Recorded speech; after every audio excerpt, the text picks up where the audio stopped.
because I was a comedy writer for 25 years, I didn't use my body except to eat chicken. If they make this movie, Conan, Smigel, Sandler, David Spade, Dana Carvey, these people are going to be like, what happened? What happened? Hello. Welcome to Seen on the Screen from Make It Universal and Rotten Tomatoes. I'm Jacqueline Coley. We sit down with the people behind the stories that move us and ask, what have you seen on the screen that made an impact? My guest today is the star of Nobody 2, Bob Odenkirk.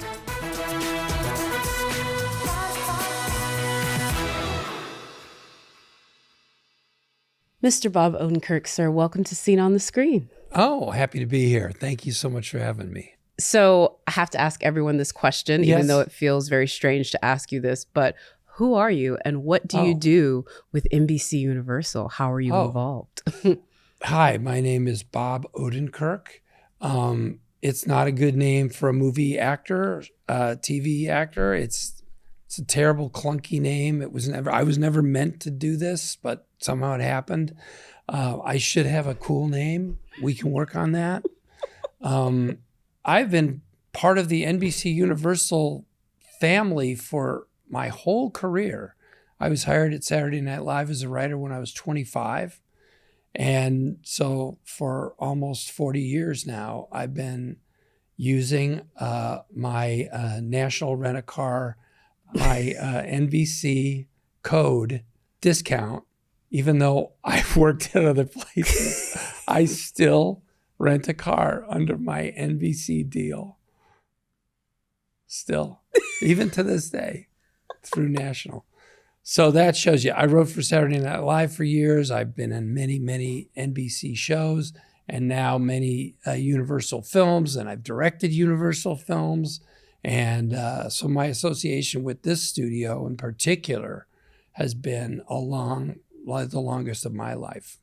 Wow. I love that so much. And shout out. I hope they sponsor you after that. I Oh, really National? do. I'm like, they need to put you in a car. Well, they never question it. I always get the NBC rate. I think they're owed. Like, just look at the billboards. Like, I'm so excited to talk to you about this. We're back with Nobody 2. And that was like this delightful thing that I needed right when I really needed a movie that made me feel like, oh, this is a movie. Yeah. It is like a classic movie, right? You know you're watching a movie when you're watching Nobody. And we're going to talk about sort of like the origins of it, but I'd be curious for you, what was it like to become an action hero of your own invention, I might add? Because I do feel like some people, they might say they became an accidental action hero. No, you're like, no, I wanted this. Yeah. For much of the preparation, and I prepared for years, and I know they always say that in interviews, but I really did. And I was happy to do it because I was getting older and I was like, this is a chance to get in good shape. And, but for much of it, I thought, is this some kind of prank I'm pulling on the world and on Universal? I tricked them, but then they tricked me because it worked out. And now I have to / get to do more. But there was an element of like, this isn't going to work, but man, this is going to be funny. This is going to be funny to talk about that time I made an action. I swindled Hollywood into letting me make an action movie.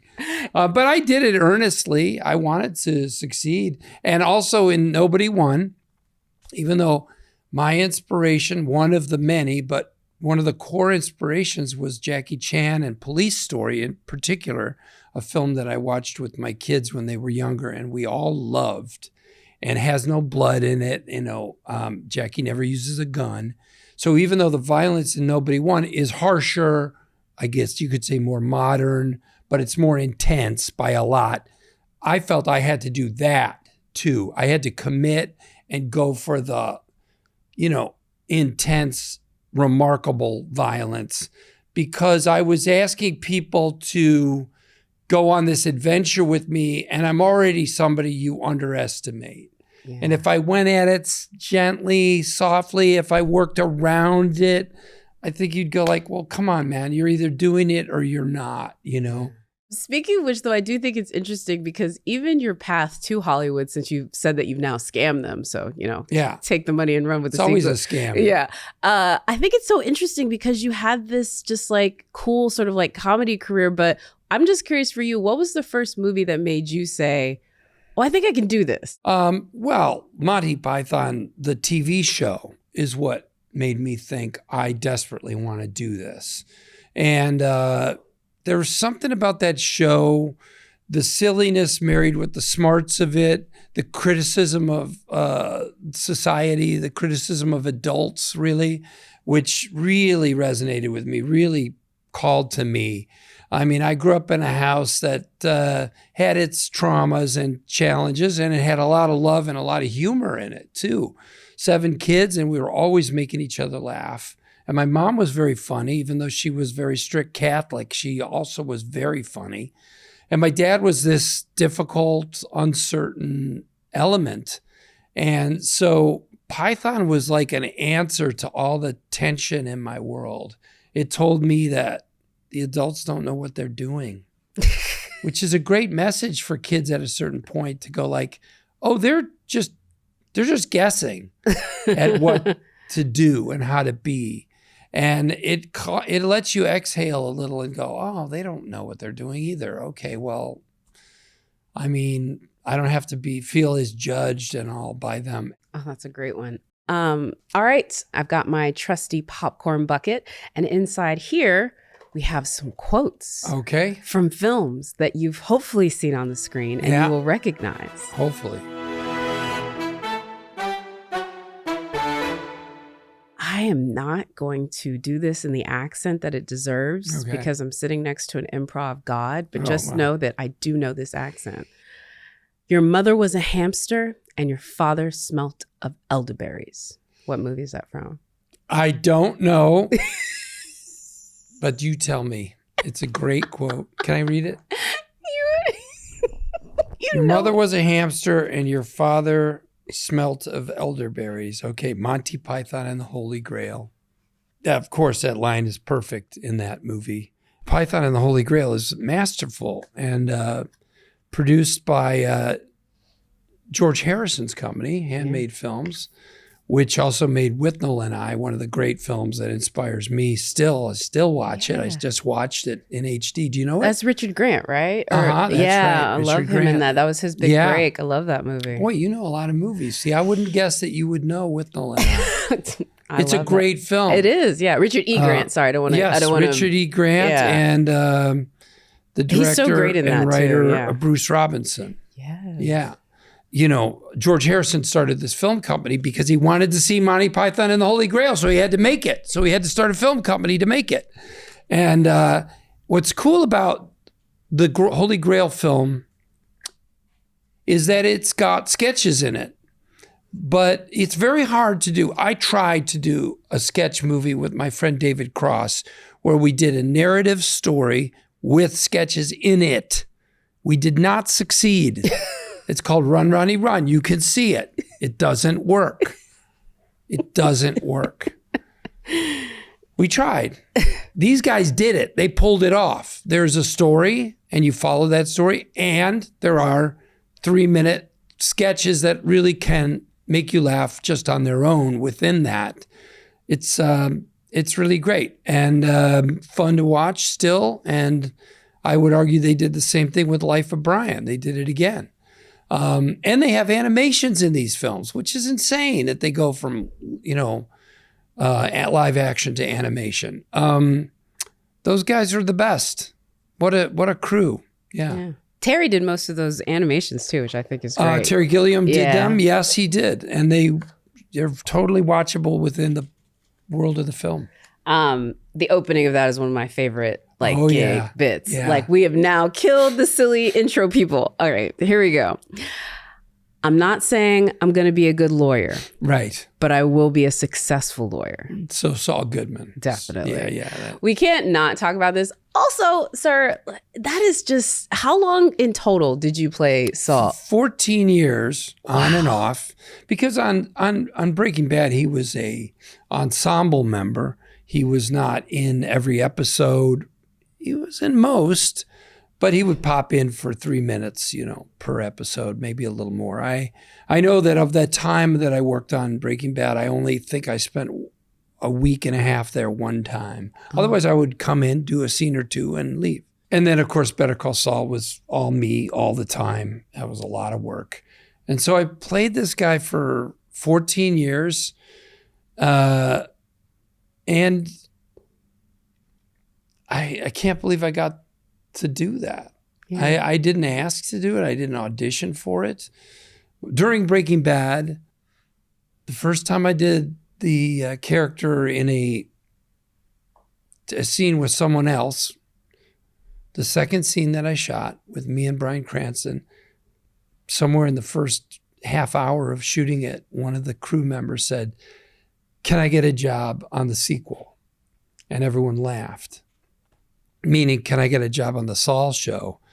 Which, that was the first time I did it in front of a group.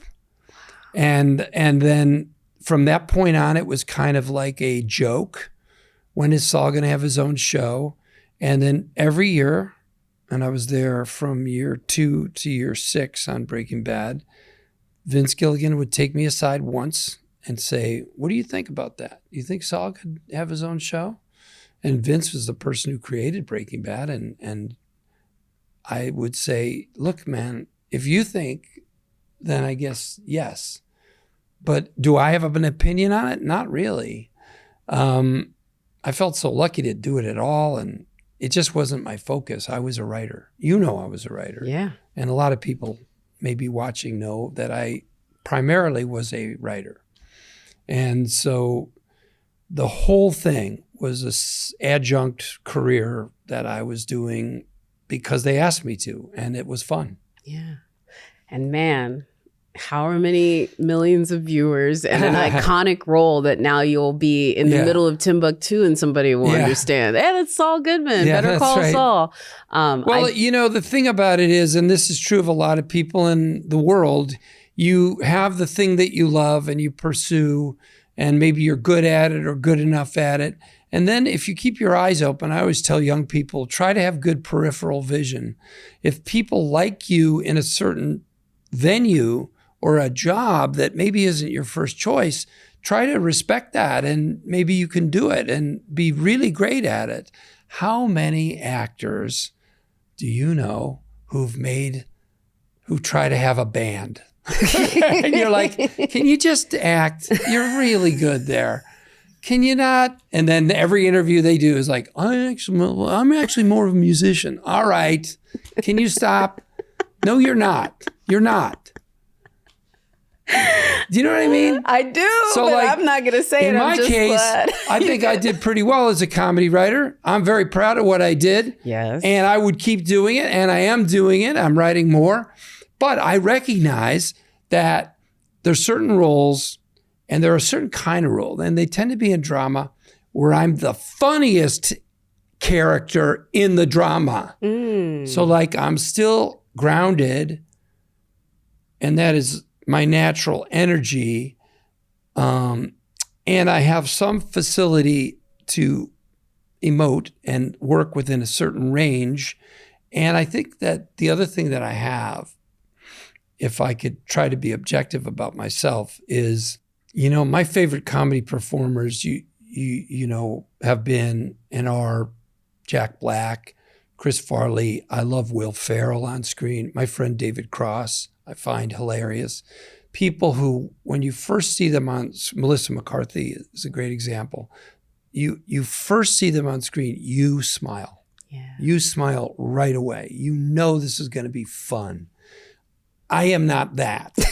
That's great in drama. In drama, that's awesome. Yeah. I come on screen and you go, this guy might be up to no good. He might be awful. He might be a good guy. He's trying. That's good in drama. That's good to make people uncertain and curious. So that's a very astute self-observation. You're like, because I just feel like realized I've always that. known that about myself, because I spent so many years in comedy and loving comedy and knowing while I was doing it, I am not the funniest person on screen right now. I'm on screen with David Cross. I'm on screen with, Jill Talley, maybe people you've not heard of, but they're very good comic actors. Yeah. And if I'm in the audience, I'm watching them, not me. But it's okay because I bring this other element, and that's worth something too. Trying to be, without being cruel to yourself, trying to be objective about what you're good at, what you bring to things is a real effort you have to try to make, I think. Man, I mean, it's a gift because, I mean, even something like where I'm thinking of like, but there's been so many things I loved you in. Like, even when you come and guest star on something like Arrested Development as the therapist.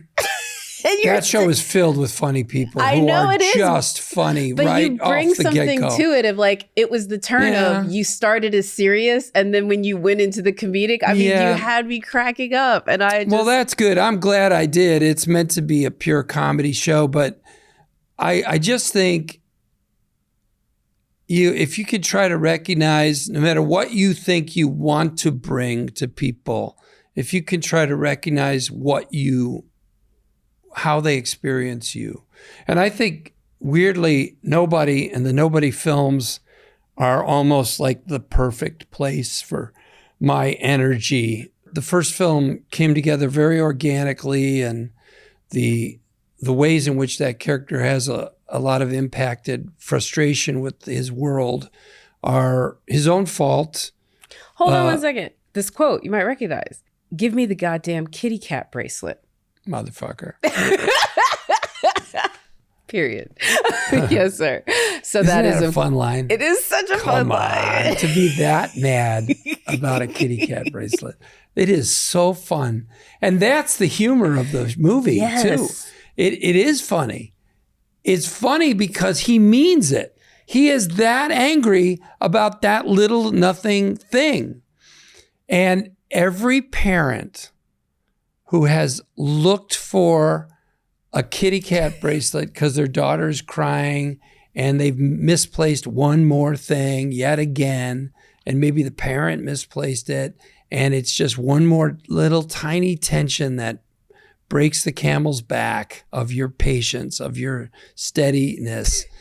Every parent who hears the line, "Give me the goddamn kitty cat bracelet, motherfucker," with a gun in the scene, is like, that's me looking in the back seat of the station wagon or the van, trying to find the small thing that really will satisfy my child and calm everything down and be one less thing that I lost today. That's that being blown up and put on the screen. And so the core story of Nobody is taking a very relatable, I hope, tension of life, how life gets you when you're a parent and you have to juggle schedules and life and your emotions and your own needs, but you have to really live for this project called family.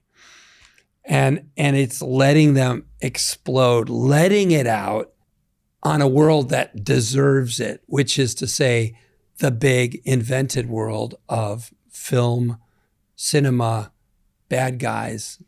In our movie, you get to go to that place with that common, relatable rage and frustration. One of the things I think I really love about Nobody is even though it is modern, it really does feel like a throwback to everything that comes before. And that really did start with you. I mean, you mentioned Jackie Chan, and he just recently came out and said, as long as I'm still alive, I'm going to be doing action movies like this. And I think that's sort of like in the DNA of how you approached your preparation for it. I know you've talked a lot about it, but it is phenomenal and kind of noteworthy. Well, okay, so because I was a comedy writer for 25 years, I didn't use my body except to eat chicken at lunch. You have a fairly sedentary life when you're a comedy writer. You are sitting in a room, usually with other people. Your feet are up on a table. And as long as you don't eat too many snacks, it's unused. I didn't break it because I didn't use it. So I worked out like a normal person, twice a week for 45 minutes. But I was in pretty good shape. I could get this body into shape. I didn't break it. So I started training. I knew it would be hard. I knew I'd be bored because I don't like it. But I was less bored than I thought because of who trained me. Daniel Bernhardt, one of the great stunt actors of our generation. He's been in every movie. If you see action movies, you've seen Daniel 100 times. And he just gave me free training for all the time I needed as we prepared this film and wrote it and tried to get it going. And I was willing to do it. And I was bored, but I was less bored than I thought. And the reason is because I had an interesting workout. And when you combine fighting with the workout, now you're engaging your brain. Yeah. And that is awesome. So if you hate working out and you're bored with it, see if you can move into a boxing workout or something where you have to pay attention and you can't just do this for a half an hour. You have to think and watch and be connected. It's just a way more interesting workout. And so that's what we do. And a lot of people know I had a heart attack, and I've talked about this. The degree to which I worked out helped me survive that heart attack. Oh, wow. Because it enlarged a couple veins near my heart. So when I got CPR, my heart was still getting blood. Wow. And to the degree that it isn't scarred at all. Wow. Even though I was, out for like 15 minutes, a long time, I was getting CPR that whole time. And my heart it should have lots of scar tissue on it. It has none. Wow. Yeah. So thanks to nobody. Thanks to nobody. So a lot of my training that I'm talking about here was financed by, endorsed by, made possible by 87 North, a production company that is making lots of action films, great action, overseen by Kelly McCormick and David Leitch, who are legendary in this genre. In the course of training, I had two thoughts. One, they're never going to make this movie, but I'm getting free exercise training for years. Okay. And two, if they make this movie and I'm any good at all in it, my friends from comedy are going to lose it. They're going to go like, what world do I live in? This is Bob Odenkirk, the guy I wrote comedy at Saturday Night Live with, at Mr. Show with, at all these many, many venues. What is he doing in an action movie? How did he get in there? What lottery ticket did he buy? Who's been your best reaction like that? Like, I know Conan O'Brien. We were just talking to Conan. He was like, it's unbelievable. I go, you don't realize, Sandler also, the whole time I'm training, 50 of these, 80 of these. I'm going, if they make this movie, Conan, Smigel, Sandler, David Spade, Dana Carvey, these people are going to be like, what happened? What happened? How is that possible? That can't be. Invite them all to the premiere. And they've all had that reaction, and it makes me so happy. I love it. And it really is like a prank I pulled on the whole world. I love it. All right, let's dive into the trivia. True or false? The 1983 film National Lampoon's Vacation, known for the song Holiday Road, which was used in the Nobody 2 trailer, helped boost the profile and sales of the station wagon. I believe that's true. I think almost anything in a movie boosts the sales. Okay, so actually, no. It apparently, because of how uncool Chevy Chase was, I guess, station wagon sales plummeted after the film's release. Well, I hope we don't hurt the cars that we drove in Nobody 2, because they're really nice.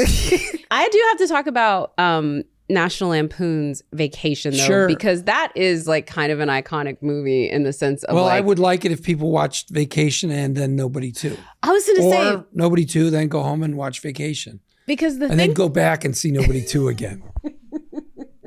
I think the thing with Nobody 2, for folks that haven't spied already, is you are on vacation. It's very similar to the first film. You were in this moment of discovering there's bad people. You feel a bit of put upon, and then you go off onto the adventures. Okay, so look, the trick with Nobody, and it was true in the first film, is that our character, Hutch Mansell, he has something that enrages him, frustrates him, that he's angry at, and he's going to let his rage out. But the first place he takes it to is not the place that deserves that much anger. So in this case, it's the arcade, which sets him off, and he lets loose. He's misplaced his rage, and then that comes back to bite him, and he gets involved in a bigger thing that he didn't want to do, get involved in anything. But that's his own fault because he cut loose. And of course, that happens in the bus scene. He's very happy to do it. He's very happy to kick ass and get and fight.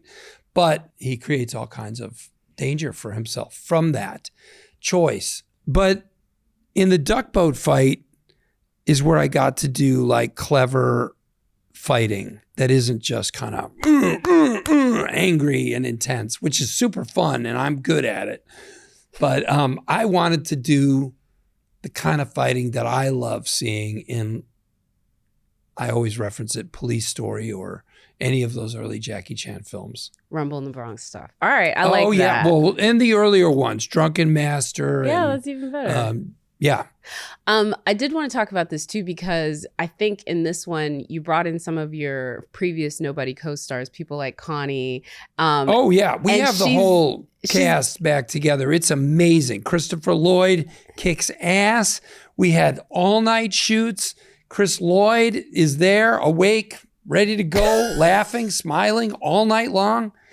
I love it. Connie Nielsen as Becca, and she kicks ass in this film. And literally. She does.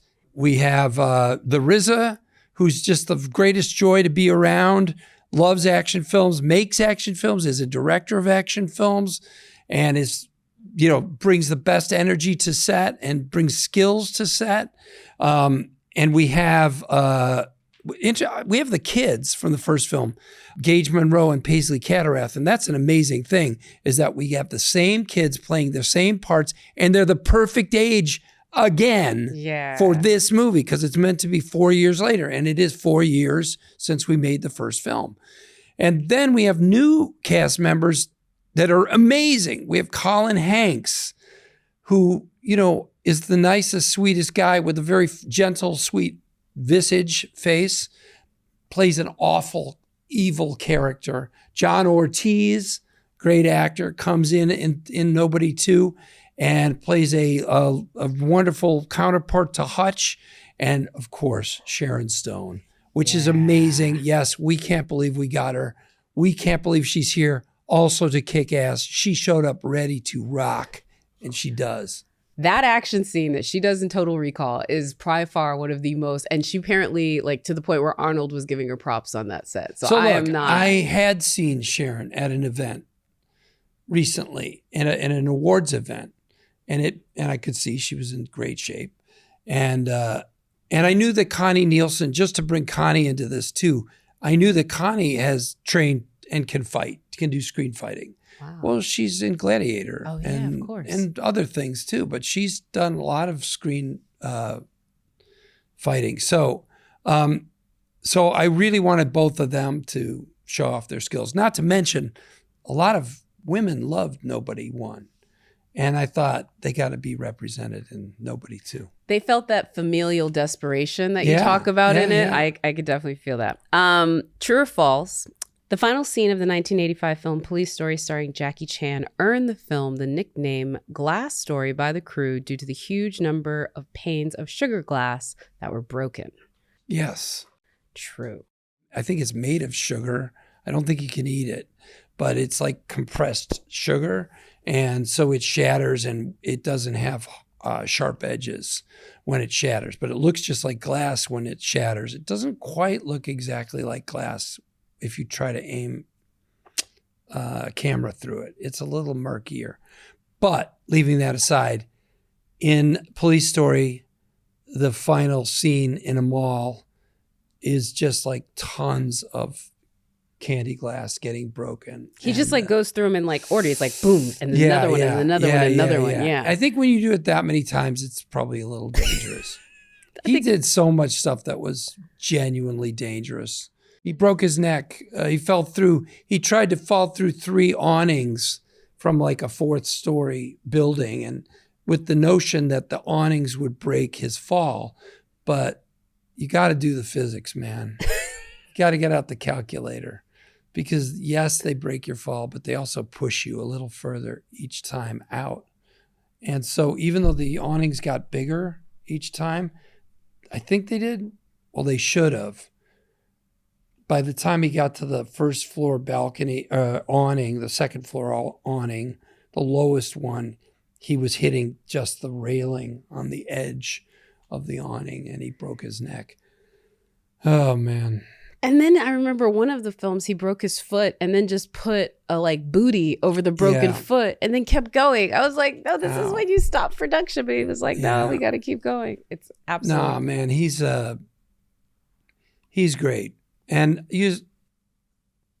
action scenes are as much fun to shoot as sitting in a writer's room, in a comedy writer's room. That's what I learned from Nobody Won. So I spent 25 years writing comedy and mostly writing sketch comedy because that's just what I love. But still, action oftentimes takes itself very seriously to a comical extent. You know, having in the first film, in the bus, there was this long monologue when I turned around to face the bad guys. It was like a page long. Very long monologue.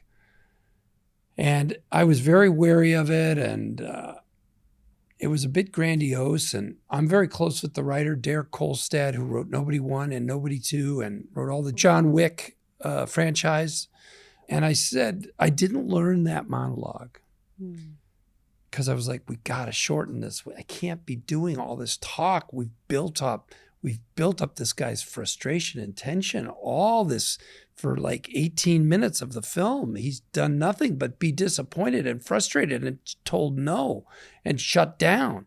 And so there we are the night we're filming, and I don't want to say this long monologue. It's too long. And the director goes, can you just say, I'm going to fuck you up to these guys? And I go, oh boy, that is perfect. That's all I want to hear from this guy right now. Called Derek Kolstad. He goes, oh, that's perfect. Just say that. But that's funny. Yeah. That's funny because it's so short and it's so blunt and it's such a declaration of commitment and maybe naivete. And so it has its own humor. But the real thing that felt most familiar to me in making Nobody and now Nobody Two is when you do action sequences. They're little comedy sketches. They're little 2 to 5 minute long things where I'm going to push this and it's going to hit that, and then you're going to fall back, and then I'm going to roll over, and oh wait, we can't do that because I knocked this over, and then that's in the way, and we have to change our choreography, and we have to work together. And when we do it, we laugh. I'm telling you.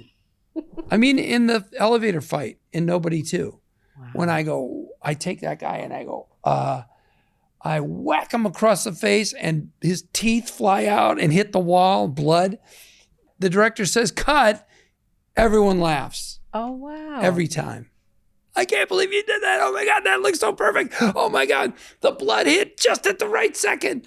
You know, and oh boy, I almost hit you. I'm so sorry. I'm so sorry. No, it's okay. I'm fine. Go again. Did we get the shot? You know, it's a group of people.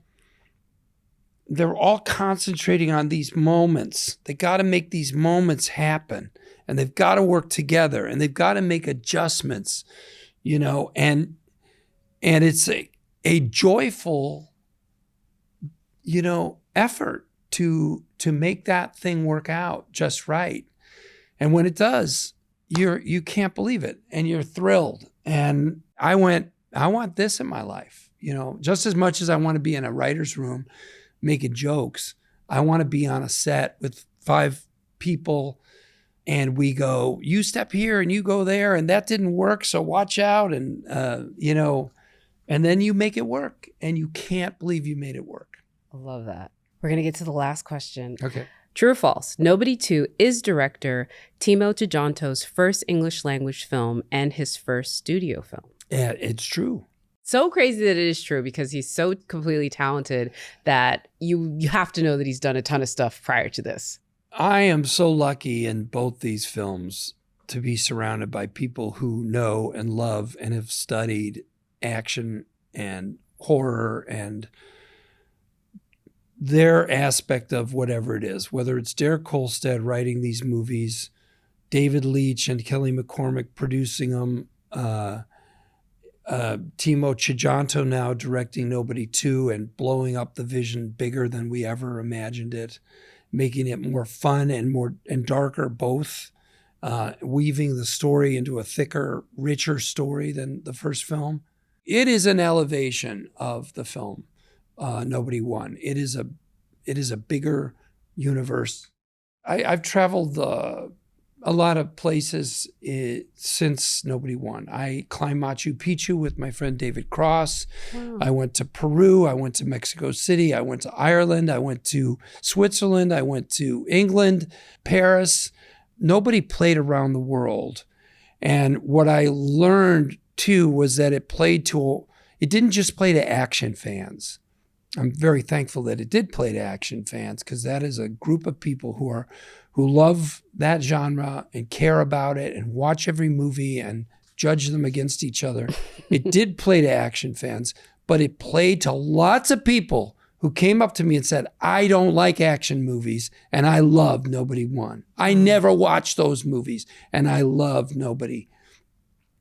And I wanted a movie that played to, and Nobody 2, I wanted it to play to them again, to a wider audience that maybe they don't feel like they can connect to the scenarios of action movies where usually it's just a lone guy who's really, really angry at the world and doesn't have the context of family and common life tensions that the Nobody Won film has and Nobody 2 hopefully has as well. And so I think my desperation was to build this bigger, and Universal allowed for it and supported it, and Timo Tjahjanto liked it and went for it.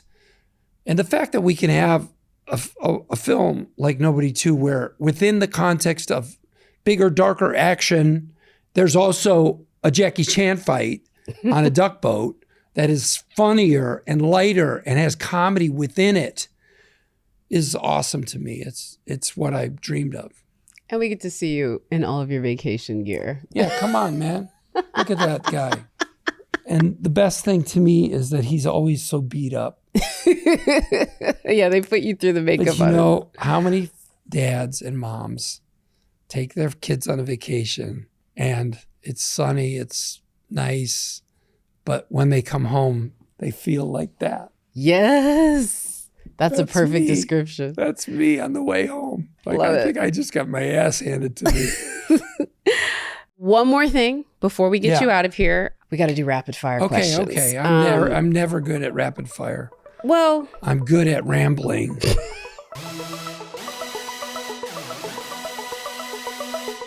Your favorite movie snack? Oh, popcorn. Just I always get a medium for me, nobody else. And I love it when they have the alternate salts. Oh, okay. Whether it's salt and pepper or garlic or whatever. I dig. Last show you binged watched? The Studio. That's a good one. The Studio. How did you feel watching that one? I loved it. Yeah. Absolutely loved it. It feels therapeutic for movie people, I think. Going to movie theater alone, yes or no? Oh, yeah. Yeah, I'll go to the movie theater alone, for sure. In some ways I might enjoy it more. If I make my wife go to a movie I think she's not going to like, that sucks. Because now I am dragged down by that. I get it. You know? Filmmaker or actor that you'll always show up for? I like Leonardo DiCaprio's willingness to commit and look ugly and like Killers of the Flower Moon, he played kind of a dumb guy. And like a lot of leading men are not willing to Look like that. look like that. Your favorite classic Universal film? The Blues Brothers? Yes. The Blues Brothers is a great movie. Yes. Great movie. And it's one of the films I watched with my kids. I bring this up because my kids actually didn't like watching movies. They were too long. So the movies that we did watch, The Blues Brothers, Police Story, Planes, Trains, and Automobiles, these were special things that they felt entertained by for the entire film. Wow. Well, I'm glad you got them to watch them. Yeah. And then your favorite action movie of all time, I guess, Police Story. I'm going to go with Police Story. It's the one I've seen the most. It has the most inventive fighting in it. That is also like kind of shocking fighting. Like it makes you, like, holy shit, that would hurt. It's just got a great spirit to it. It has great comedy in it too. There's the scene with the telephones. Yeah. That's great comedy. Jackie was an equally good comedian as he was a martial artist, which was the craziest thing. Absolutely. Well, thank you so much for being here. Happy to be here.